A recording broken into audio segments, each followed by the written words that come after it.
I just feel like people need to be a little bit more real these days. I'm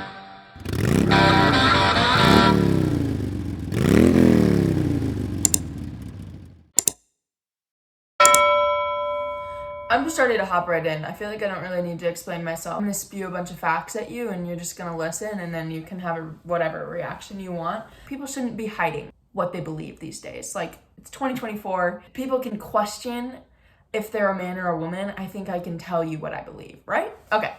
Currently, our world questions the biological differences between men and women, and it's a common belief that women can do everything men can do. Duh, guys. They're the same. Which is easily proven false when we look into the basics of biology, which will happen in another episode. I feel like I don't need to explain biology currently. Did you know that 145 days of the calendar year are celebrating the LGBTQ community? I'm pretty sure that's over 1/3, almost a half. Wow. Almost half the year. I mean, clap or something. Just short of 11 years ago, I remember being in 4th grade and Minnesota just passing the law to legalize same-sex marriage. Back then, I wouldn't have even imagined, thinking about all of this stuff as a kid. But no, they thought it was just one law, those people that were supporting it. No, it's never just one. Do you ever just have one thin min? No, you have the whole roll. And that's what these people did that passed the law 11 years ago, took it from same-sex marriage to, let's have an entire month or maybe 145 days a year to celebrate questioning your sexual identity. Okay, vibes.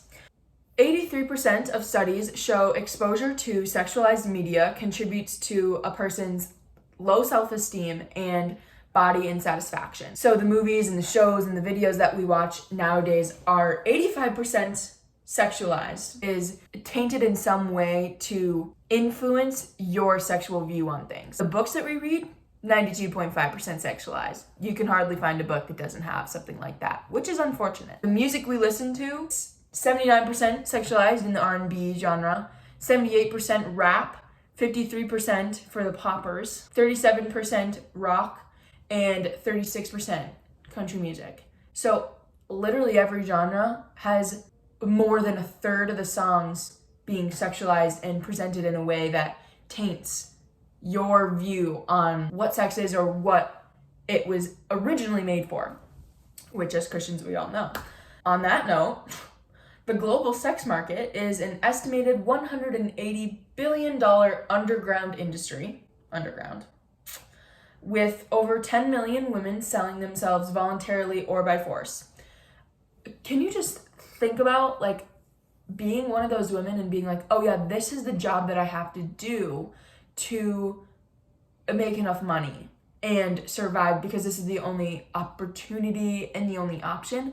It's sick. Approximately 90% of people in a relationship have sex before they get married, and 53% of people ages 18 through 29 have some sort of casual sexual relationship. Casual relationships in general are teaching you exactly what not to do in a relationship. The whole point of being in a relationship and then being married is to commit to one person. If you're in a casual relationship, you're literally asking to get hurt and have trauma because they're not committed to you. We know that, especially as Christians, that the Bible is about commitment. So you thinking that a casual relationship or a little, what they like to call situationship or whatever, is gonna be good for you? No. Marijuana is used as a recreational drug and is legal in 24 different states. And it's gained acceptance among the people, and they now use it as their source of short-term joy, relaxation, increased senses. What? But the negative side effects, there's only a few, right? They include, but are not limited to, full sense of time, loss of coordination in the body, trouble thinking and problem solving. You can't tell the difference between yourself and somebody else. Anxiety, it's not a big one. Panic reactions, over suspicion, and distrust. Don't worry, guys, it's worth the short-term joy and relaxation, though. Instead of finding real joy, peace, comfort, and relationship in people and Jesus Christ, people have resorted to herbaceous flower. Yeah, resorted to a plant to provide them short-term joy. It's carrying unknown amounts of like heavy metals and bacteria and lead and like glass and fungi. Like you don't know. 90% of the SAD diet, which is actually, it's so funny that this is how it works out, but the SAD diet is the standard American diet. SAD. If that's not more fitting, I don't know what is, because 90% of it is indeed processed and not whole food. We literally live in the greatest country ever. How do we not have like the highest quality food? Dumb. Let's talk about technology. People listen to music for 1 hour and 43 minutes a day on average. That's almost 2 hours, okay? You think about driving in the car and whatnot. We already talked about how sexualized it is and how that can distort your view on relationships, your view on yourself, and your self-esteem.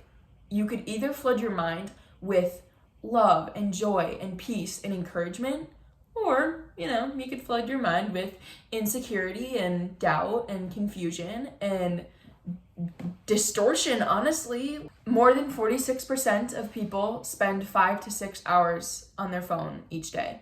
And worldwide, this accounts for at least 2.5 hours on social media a day.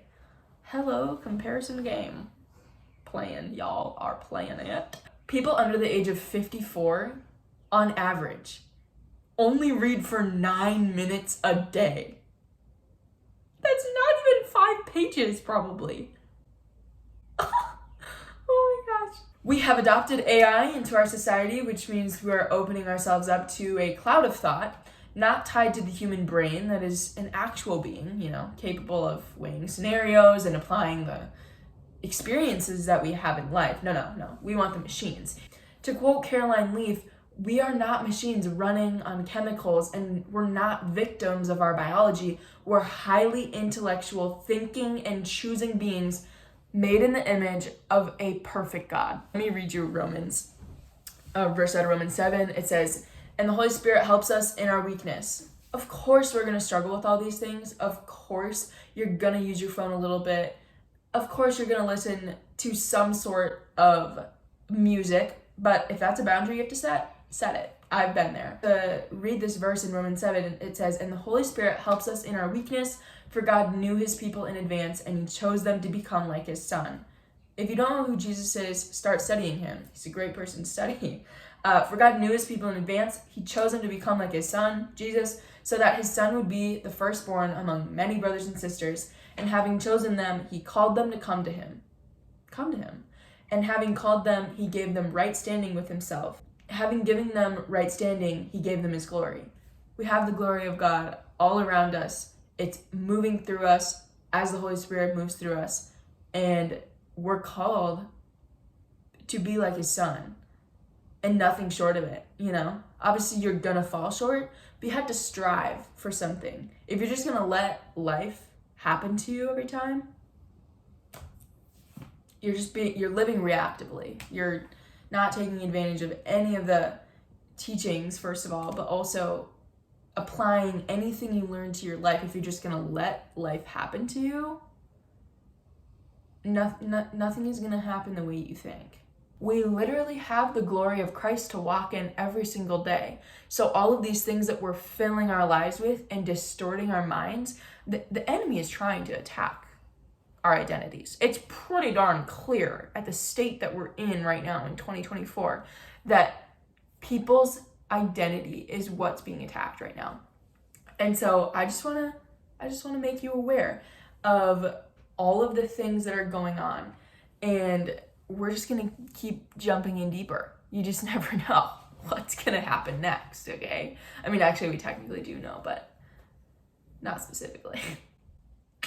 All right, guys, that was a lot for the first video, but this is just a little taste of like the realness that we're going to dip our toes into. Each of the topics following this video are going to be a little bit more legit and dug into and deep, but I write out all of these scripts, just kind of read off the facts that I find, and then I kind of just add my thoughts. So I hope you liked the first video. It's a little crazy. I feel like I'm just honestly just listening to what the Lord wants me to talk about. The next video is going to be even crazier. So holla. For God so loved the world, he gave his only begotten Son, that whosoever believeth in him should not perish but have everlasting life.